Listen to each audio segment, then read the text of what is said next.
안녕하십니까. 신의균의 국방TV 시큐리티 뉴스입니다. 자, 오늘도 우크라이나 전황 알려드리도록 하겠습니다. 정말 아주 많은 일들이 발생을 했는데요. 여러분들 보도를 통해서 우크라이나가 이 러시아 육군 중장을 전사시켰다라는 보도를 주말 동안 보셨을 겁니다. 그런데 제가 오늘 처음으로 단독으로 알려드립니다. 해군 제도까지 전사를 했습니다. 바로 러시아군입니다. 그리고 킨잘 쐈다. 극초음속 미사일 쏘았다 이런 보도 보셨을 텐데 그거 거짓말이다 이거 밝혀냈습니다. 여러분들께 알려드리도록 하겠습니다. 계속 이 신의균의 국방 TV만이 여러분들께 알려드리는 아주 중요한 그리고 단독의 뉴스들 알려드립니다. 신의균의 국방 TV 구독, 알림, 좋아요 눌러주십시오. 그리고 또 참고로 제가 좀 어울리지 않는 안경을 끼고 있는데 제가 주말 동안 눈 수술을 좀 했습니다. 눈이 좀 처지고 불편해서 조금 잘라냈는데 당분간 이렇게 어울리지 않는 안경 끼고 있어도 이해를 좀 해주시기 바랍니다. 자, 들어갑니다. 자, 3월 20일 전황입니다. 제가 지난 3월 17일 전황을 끝으로 주말을 맞았는데 사흘 동안에 우크라이나군이 러시아군을 한 700명 정도 더 사살했다라고 발표를 했고요. 전차는 그동안 32대, 장갑 차량은 135대, 야포 31문, 대공무기 1개, 그리고 항공기 20대를 격추했다. 이렇게 밝혔습니다. 전 여기에서 항공기 20대도 대단하지만 야포 31문을 격파했다라는 게 더 대단하다라고 생각합니다. 우리가 치면 야포 31문 같으면 포병 2개 대대가 격파가 됐다란 말인데, 포병 대대가 격파될 정도면 대포병 사격을 아주 정확하게 했다라는 말이 되고, 또 대포병 사격이 아니라 하더라도 아군 특수부대가 적진 깊숙하게 후방까지 진출해서 적의 포병을 따로 이렇게 잡았다라는 말이 되는데, 그만큼 이 우크라이나 군의 활약이 이 러시아군의 후방까지 미치고 있다라는 말이 되어서 참 대단하다라는 생각이 드네요. 지금 러시아군은 휴전을 앞두고 3차 대공세를 하고 있는데, 제가 지난주에 우크라이나군이 상당히 밀어 올라가고 있다라는 말씀을 드렸는데, 그때 제가 말씀드렸던 것처럼 이게 러시아가 진짜 힘이 안 돼서 밀리는 것인지, 아니면은 지금 병력 증원이 거의 안 되고 있는데 그게 병력을 모아서 한꺼번에 치려고 하는 것인지 두고 볼 일이다 말씀을 드렸는데, 지금 상황을 보면, 주말 동안 벌어지고 있는 상황을 보면 병력을 한꺼번에 이렇게 끌어모아서 한 번에 치는 이쪽을 선택을 했던 것 같습니다. 그래서 이번 3차 공세는 정말 기존의 공세도 대단했지만 정말 어마어마한 그런 전력으로 밀어붙이고 있는 것 같습니다. 우리도 6.25 때 휴전 협정이 진행되고 있을 때 백마고지, 그 백마고지의 주인이 하루에도 여러 번 바뀌었다라는 그런 6.25 전사 다 알고 있지 않습니까? 그게 휴전이 오늘 딱 성립을 하면 더 많은 어드밴테이지, 한 평이라도 더 땅을 차지하기 위한 막판 공세였고, 휴전 협정에서 우위에 서기 위한 그런 공세였죠. 마찬가지로 지금 이 우크라이나에도 그런 상황이 진행되고 있지 않은가라고 생각을 하고요.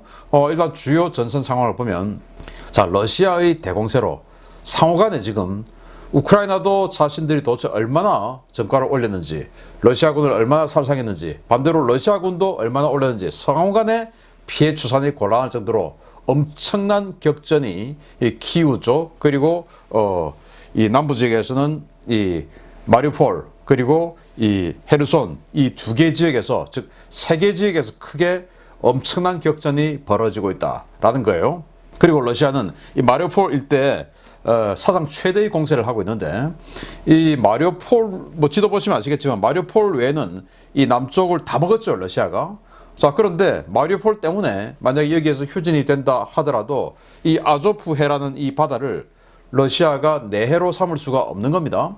만약에 마리우폴이 없고 이 지역을 휴전 협정 끝에 이 지역을 러시아가 다 먹게 된다면 이 아조프해라는 바다를 완전히 내해, 여기는 영해 이런 거 없이 그냥 다 러시아 거, 이 바다 전체 러시아 거, 이렇게 할 수 있는 것이거든요. 그렇게 하기 위해서 이 마리우폴을 어마어마한 공세를 하고 있는 것 같은데, 여기에 이런 공세를 하다가 러시아가 정말 전사에 남을 만한 피해를 입고 있습니다. 나중에 알려드리겠습니다. 그리고 러시아가 역시 이 남쪽을 다 먹기 위해서 이 헤르손에서 진출한 노바 오데사, 이 방면의 공세도 아주 지속적으로 하고 있다.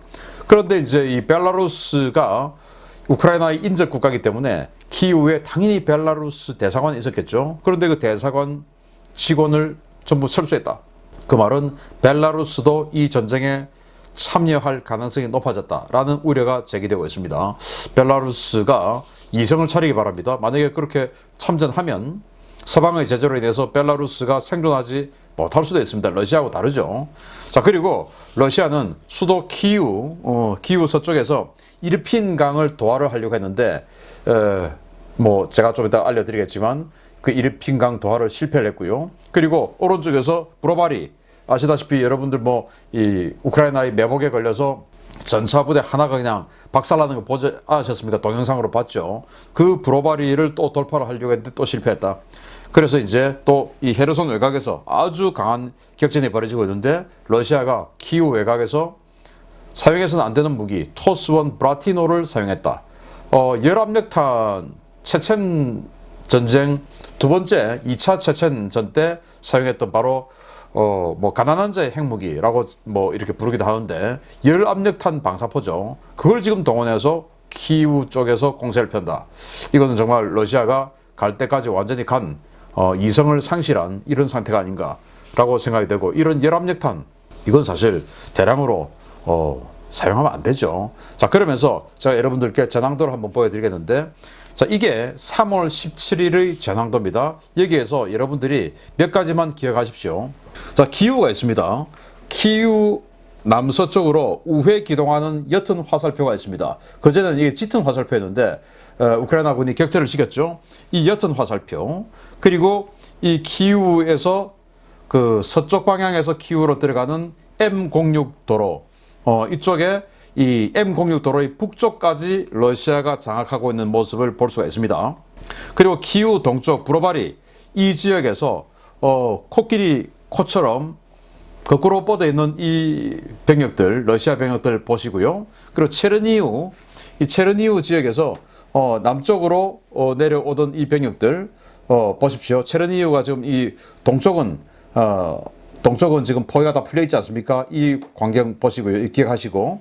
그리고 지금 수미에서 키우 쪽으로 가는 이 축선상에서 하나가 뻗어나가서 키우 남쪽으로 가던 이 병력들이 있습니다. 이 화살표를 기억하십시오. 자, 그리고 하르키우를 우회 기동해서 포위하려던 이 화살표, 이 병력들이 있습니다. 이걸 기억하십시오.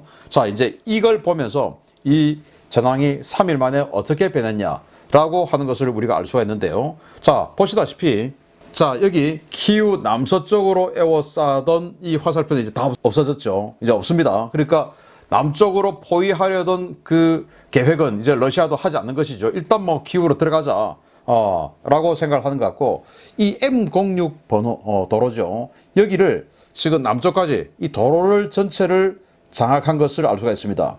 3일 전에는 도로 북쪽까지 러시아군이 진출했는데 이제는 도로 남쪽까지, 즉 이 도로 전체를 시체말로 먹었다라고 할 수 있고, 자, 오른쪽 보면 브로바리 지역에서 코끼리 코처럼 이렇게 거꾸로 올라갔죠. 이거 다 잘라지고 없습니다. 그러면서 빨간색 점점점이 보입니다. 그러니까 이 끊어져서 격퇴가 되고 소규모 부대 단위로 지금 저항하고 있다라는 걸 알 수가 있죠. 그리고 이 지역에서 다시 키우 남동쪽으로 우회 기동하는 그 부대가 없어졌습니다. 격퇴됐다는 말이고, 이 밑에 이제 점점점이 좀 있습니다. 아마 격퇴되어서 이렇게 산발적으로 저항을 하고 있는 러시아군의 모습을 볼 수 있고, 아까 체르니우의 이 남쪽으로 뻗어나오던 부대가, 러시아군 부대가 체르니우를 남쪽에서 이렇게 에워싸고 있는 모습을 볼 수 있습니다. 그래서 이 체르니우 쪽에서 병력을 내려보내서 여기 브로바리하고 이어보려고 했다가 그것이 여의치 않아서 아마 그럼 차라리 체르니우를 포해서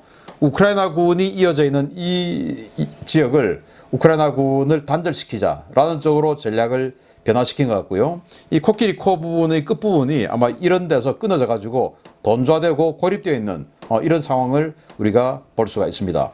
자, 그리고 하르키우 쪽을 우회 포위 기동하던 화살표 다 사라졌습니다. 그러니까 하르키우 쪽은 이제는 뭐 조금 포기한 그런 상황이 아니냐라고 볼 수가 있고요. 이게 지금 북쪽 전황입니다.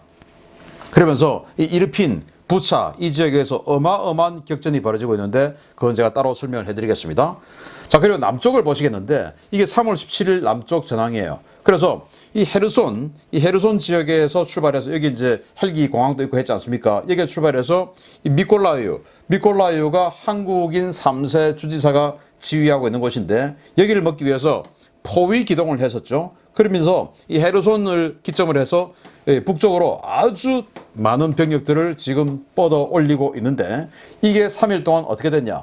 이 오른쪽 마리우폴 지역은 이 세력도로서는 그 변화가 없어요. 그렇지만 공세는 훨씬 더 두터워졌고 강해졌습니다. 자, 그래서 이 미콜라이오, 헤르손 이 지역이 3일 동안 어떻게 변했냐 보겠습니다. 자, 이렇게 변했습니다. 자, 일단 미콜라이오를 포위하던 포위 세력은 전부 다 사라졌어요. 그리고 헤르손 쪽으로 러시아군이 많이 밀렸습니다. 그리고 북쪽으로 기동하던 그 많은 가지 같은 것들이 다 사라졌죠. 그러면서 점점점점으로 변했습니다. 다 고립돼서 소규모로 이렇게 저항하고 있다라는 것이 되고, 그 대신 이 지역의 러시아군 장악이 조금 두터워졌습니다. 아마 여기서 밀려서 이 지역 쪽에 조금 더 집중하고 있는 것이 아니냐. 미콜라이오에서 너무 강한 저항이 있고, 그래서 지금 오데사 상륙을 안 하고 있습니다. 그래서 오데사는 지금 뭐 그냥 성동격서하기 위한 양동작전의 하나 미끼였지 않은가라고 생각이 되고, 왜? 오데사가 워낙 중요한 항구 도시다 보니까 이 오데사를 방어하는 방어군이 많죠. 그래서 방어군의 그 발을 묶어두기 위한 그냥 페이크가 아니냐라고 생각이 될 수 있고, 이 마리우폴 여기에서 어마어마한 격전이 벌어지고 있다라는 것을 계속 알려드리도록 하겠습니다. 자, 그러면서 이제 본격적인 전황 알려드리는데요. 러시아가 거짓말하다가 들켰습니다. 보겠습니다. 러시아가 개전 이후 처음으로 핵 탑재가 가능한 극초음속 미사일 킨자를 우크라이나에 사용했다는 소식, 지난 주말 많은 매체에서 보셨을 텐데요. 러시아의 킨잘 사용 발표 하루 만에 러시아 국방부의 발표가 거짓말이었다는 것이 들통나 논란이 되고 있습니다. 러시아가 현지 시각 3월 19일 미그 31BM 전투기에서 발사되는 극초음속 미사일인 KH-47M2 킨잘 극초음속 미사일을 발사해 우크라이나 남서부 루마니아 접경 지하 탄약고를 타격했다고 AFP 통신이 현지 시각 19일 보도했었습니다. AFP는 러시아 국방부를 인용해서 러시아 공군이 킨잘 미사일을 이용해 우크라이나군의 대규모 항공 탄약창이 있는 남서부 이바노-프란키우스크주 델라틴 시설을 폭격했다면서 이번 공격으로 해당 시설이 완전히 파괴됐다고 전했습니다. 그러나 복수의 워싱턴 소식통들이 확인한 결과 러시아의 이 같은 주장은 사실이 아닌 것으로 드러났습니다. 러시아 국방부가 킨잘 명중 장면이라고 공개한 동영상은 델라틴이 아니라 동부 이지움 인근의 농가를 폭격하는 영상이었기 때문입니다. 러시아는 이번 킨잘 공격 영상을 촬영하기 위해 표적지 인근에 올란-10 무인 정찰기를 띄웠다고 주장했는데요. 올란-10의 작동 반경은 통제소 기준으로 140km에 불과해서 러시아가 장악한 지역에서 델라틴을 촬영하는 것이 불가능합니다. 이 무인기는 오프라인 모드로 사전에 경로점을 찍어 복귀하는 방식으로 운영할 수도 있지만 이 경우 최대 600km까지만 비행이 가능해 우크라이나의 러시아군 최단거리 장악지역인 마린에서 띄워도 왕복이 불가능한 거리입니다. 현지 워싱턴 소식통들은 플래닛 랩스가 촬영한 위성사진 분석을 통해 러시아가 이번에 킨잘로 공격했다고 주장한 시설이 우크라이나군의 탄약고가 아니라 동부 지역의 이지움 인근 농가인 것으로 확인했는데요. 해당 시설은 러시아가 발표한 3월 19일이 아니라 3월 12일 킨잘 또는 이스칸데르로 추정되는 미사일 공격을 받아 이미 파괴되어 있었던 것으로 드러났습니다. 러시아의 이번 발표는 자신들이 나토와 가까운 우크라이나 서부 지역도 얼마든지 공격할 수 있다는 의지를 보여주기 위한 의도로 풀이되는데요. 너무도 쉽게 들통날 거짓말을 도대체 왜 계속하는 것인지 모르겠습니다. 미그 31BM 전투기, 미그 25 전투기의 개량형이에요. 여기다가 이렇게 동체 중간에 킨잘 한 발을 따는데 이 킨잘은 최대 사거리 2000km 그리고 속도는 마하 10, 정말 엄청나게 빠르고 멀리 날아가는 미사일이죠. 바로 이스칸데르 미사일의 공대지 버전이라고 보시면 됩니다. 이스칸데르 미사일, 북한판 이스칸데르, 뭐 이렇게 해서 KN-23 북한이 쏘았다, 편심탄도 비행한다, 뭐 이야기 많이 들어보셨을 텐데 그걸 하늘에서 쏘는 거라고 보시면 됩니다. 그걸 쏴서 이제 지금 전 세계 전사가 계속 앞으로 역사가 기록할 텐데 극초음속 미사일이라고 하는 것을 처음으로 사용한 전쟁, 뭐 이렇게 또 기록이 될 수도 있겠죠. 그렇게 해서 아주 강력한 파괴력으로 굉장히 중요한 전략 거점을 파괴시키는데 성공했다. 뭐가? 극초음속 미사일이. 이런 멋진 멘트를 하나 달고 싶었는지는 모르는데 그게 거짓말이었음이 들통났습니다. 정말 이 좌파 공산주의자들 입만 열면 거짓말한다. 자, 그래서 22년 3월 19일 이바노 프란키우스크주 델라틴 인근에 극초음속 미사일을 목격했다. 극초음속 미사일 쐈다고 하니까 사진 하나 찍었는데 그게 바로 이건 것 같아 라고 오신트 소식통들이 SNS에 올렸어요. 이거 뭔가 날아간다. 이거 아닌가? 라고 이제 했는데 그러면서 여기 지금 눈이 안 와 있어요. 눈이 안 와 있습니다. 자, 보십시오. 그런데 킨잘 폭격 영상이라고 보여준 여기 지금 짝대기 하나 지금 떨어지고 있는데 화살표 옆에 이게 킨잘입니다. 그들이 주장하는 이렇게 내리꽂히고 있으니까 여기는 지금 완전히 그냥 겨울왕국이죠. 완전히 그냥 눈이 하얗게 내려있는 지역이고 또 이 지형을 보십시오. 여러분들 이 지형이 산악지역입니까? 평야입니까? 딱 봐도 평야죠. 어쨌든 이제 기억하셔야 됩니다. 자, 이렇게 해서 떨어져서 폭발했다. 자, 그런데 탄약고가 폭발하면 어떻게 불만 납니까? 아니죠. 어마어마한 유폭이 일어나야 되겠죠. 그런데 이렇게 불만 나고 말았어요.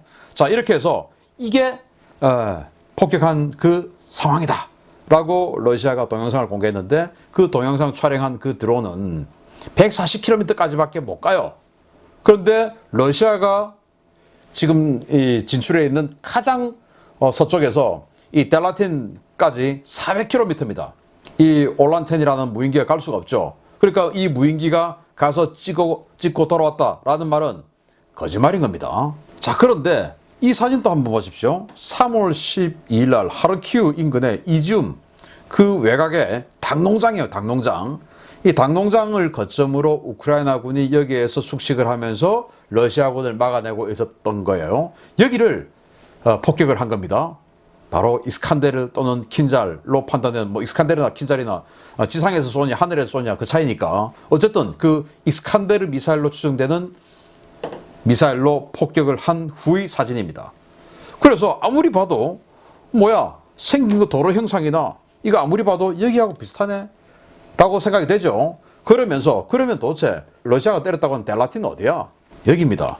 우크라이나 그 서쪽에는 아주 나름대로 험준한 산맥이 있어요. 이 지역의 동쪽에 이제 몰도바가 있고 그랬는데 여기 산맥의 중간에 이런 지형이 있고 여기가 예전에 냉전시대 때 우크라이나가 핵탄두를 보관하던 핵탄두 보관 시설이에요. 누가 봐도 산악지역이죠. 근데 아까 보시다시피 거기 평야죠. 그래서 이 우크라이나는 이 탄약고가 워낙 중요하기 때문에 지하 150m 내에 있는데 이게 어떻게 되냐? 거짓말이다 라고 주장했는데 거짓말 같죠. 그래서 이렇게 하루 만에 들통날 거짓말을 러시아가 했다라고 여러분께 알려드립니다. 두 번째입니다. 지난 주말에 오데사 인근 해안에 몰려든 상륙 함대는 양동작전을 위한 기만술이었습니다. 남부 대공세를 위해 지난주 극동지역 블라디보스톡과 사할린에서 긴급 차출한 2개 해군 육전대 전력이 마리우폴로 진격해 순식간에 도시를 포위하고 진격 중이라는 소식입니다. 우크라이나와 휴전 협상을 진행 중인 러시아의 목표는 아무래도 아조프의 일대에 대한 완전 장악인 것 같습니다. 지난 주말 크림반도에 집결했던 러시아 태평양 함대 소속의 2개 해군 육전대 전력이 모두 마리우폴 방면에 투입되어 파상 공세를 펴고 있습니다. 이들은 지난 18일부터 돈바스 방면에서 증원된 병력, 크림반도 방면에서 육로로 진격한 병력, 해안에 상륙한 병력 등 3개 방면으로 나뉘어 마리우폴 일대에 파상 공세를 퍼붓고 있는데요. 엄청난 물량으로 들이닥치는 러시아군의 공세에 우크라이나군은 지난주 개척했던 마리우폴 북부 통로를 상실하고 시가지로 퇴각했습니다. 현재 양측은 격렬한 시가전을 벌이고 있는데요. 러시아군은 돈바스 반군과 신규 투입된 해군 육전대 병력, 그리고 시리아에서 긴급 증원된 병력 등을 총동원해 마리우폴 시내에 대한 총공세를 펴고 있습니다. 이번 총공세는 우크라이나와의 휴전 협상이 가시화되며 좀 더 유리한 협상 조건을 만들기 위한 러시아의 막판 대공세로 보이는데요.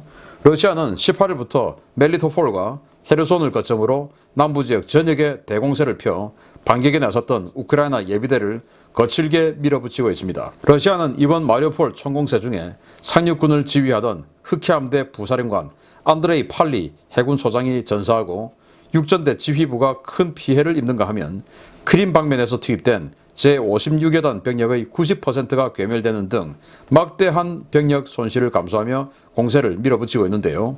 마지막 전력을 쥐어짠 러시아군의 이번 대공세가 과연 얼마나 효과를 거둘지 지켜봐야 되겠습니다.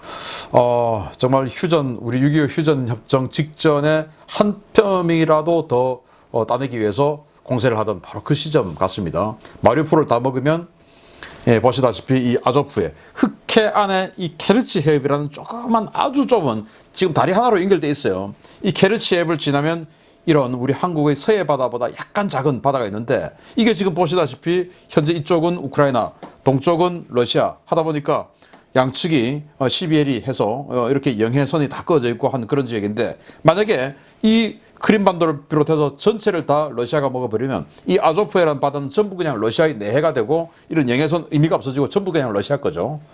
이거를 노리고 있는 것이 아닌가라고 생각이 되는데 그래서 이 바다 건너편에서 마리우폴로 상륙을 합니다. 상륙을 해서 들어가던 그 흑해함대 전력이 있는데 그 흑해함대 부사령관인 안드레이 팔리 소장이 저격을 받아서 전사했습니다. 이틀 3일 전에 이 헤르손 지역에서 우크라이나군의 포격을 받아서 중장이 전사했죠. 그런데 3일 후에 바로 이 마리우폴에서 상륙 작전을 독전하던 해군 소장이 또 저격을 받아서 전사했습니다.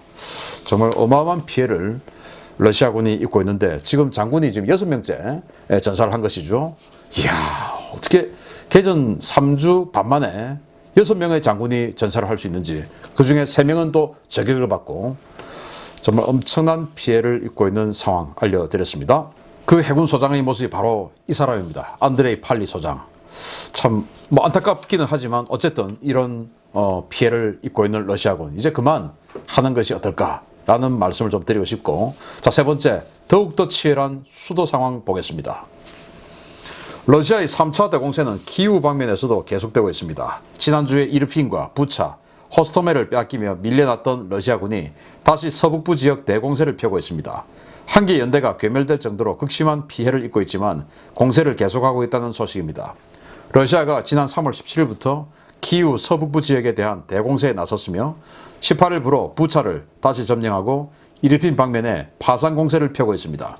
지난주 우크라이나의 예비대가 집결해 반격에 나설 때까지 공세를 멈추고 계속 물러나던 러시아는 벨라루스 방면에서 투입된 병력과 물자를 키우 서북부 지역에 집결시키고 공세를 준비해 왔는데요. 17일 오후부터 호스토메를 시작으로 마카리브와 M06번 도로 일대에서 엄청난 규모의 파상 공세를 시작했습니다. 러시아군과 우크라이나군은 이르핀 강을 사이에 두고 치열한 교전을 진행 중인데요. 우크라이나군은 이르핀 북부의 저수지와 호수, 지류천의 수문을 모두 개방해 이르핀 강을 물바다로 만드는 수공을 감행해서 러시아군의 진격을 저지하고 있습니다. 러시아군은 이번 공세의 선봉에 최정예 제331 근위 공수 연대를 투입했는데요. 공세 초기 우크라이나군 방어선을 유린하며 파상 공세를 폈던 이 부대는 공세 첫날인 17일 저녁 연대장인 세르게이 수카레프 대령과 연대 지휘부가 전멸하고 그의 모든 연대 병력이 전사하거나 포로로 붙잡힐 정도로 막대한 피해를 입었습니다.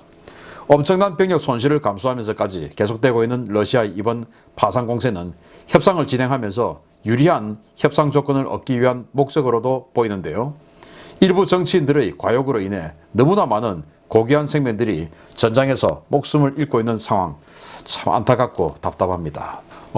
계속 밀려드는 이 증원군들을 찔끔찔끔 증원시키지 않고 며칠간 모았다가 한 번에 지금 밀어붙이고 있고, 그럼으로써 휴전협정에서 아주 협상에서 중요한 우위에 서기 위한 이런 것으로 봅니다. 그래서 지금 우크라이나는 그 이르핀 강이라고 원래는 한 30m 강폭밖에 안 됐어요. 그 30m를 지키기 위해서는 참 힘들죠. 그래서 수문 다 열어서 이렇게 만들어 버렸습니다. 뻘이 되고 그리고 또 얼기도 하고 이래서 도하 부교를 깔기도 힘든 이런 늪지대로 만들어 버렸죠. 그래서 이제 지금 보시면 이 담이 가정집의 담 같습니다. 담보다 약간 수심이 낮은 거 보니까 이거 뭐 전차가 그대로 지나가기도 힘들고 장갑차가 그대로 지나가기도 힘들고 그렇다고 수상 도하하기도 좀 애매하고 굉장히 애매한 수심을 지금 만들어 놨어요. 거기다가 얼었다 녹았다 이러고 있으니까 도하 작전 하기도 곤란한 이런 상태를 만들어 놓고 방어를 하고 있는데, 이쪽을 때리는 이 러시아군 공수부대가 연대장인 세르게이 수카로프 대령인데, 이 연대 지휘부가 우크라이나군의 공격을 받았고 지휘부가 전부 전멸했다는 겁니다. 그래서 뭐 우크라이나군의 선전이기 때문에 다 믿을 수는 없지만 어쨌든 우크라이나군은 뭐라고 주장하느냐, 전부 전멸시키고 한 명을 딱 병사 한 명을 포로로 잡았는데, 이 병사의 주장에 따르면 연대 전체가 전멸했고, 그리고 연대장인 세르게이 수카레프 대령 포함해서 지휘부 전체가 다 죽었다라고 이야기했다는 겁니다. 정말 참 불행한 일이 쌍방간에 벌어지고 있는데, 북쪽 키우에서는 연대장 대령이 이렇게 공격받아서 전사하고, 남쪽 헤르손에서는 포격을 받아서 중장, 사단장, 군단장급의 중장이 전사하고, 또 동쪽 마리우폴에서는 해군 소장이, 흑해함대 부사령관이 상륙작전 독전하다가 저격받아서 전사하는 이런 러시아군의 피해. 이게 누구의 욕심 때문인지 여러분도 아시죠? 정말 빨리 욕심을 거두기를 바랍니다. 계속 여러분들께 전황 알려드리겠습니다. 신인균의 국방TV, 군사TV 구독, 알림, 좋아요 눌러주십시오. 마치겠습니다. 감사합니다.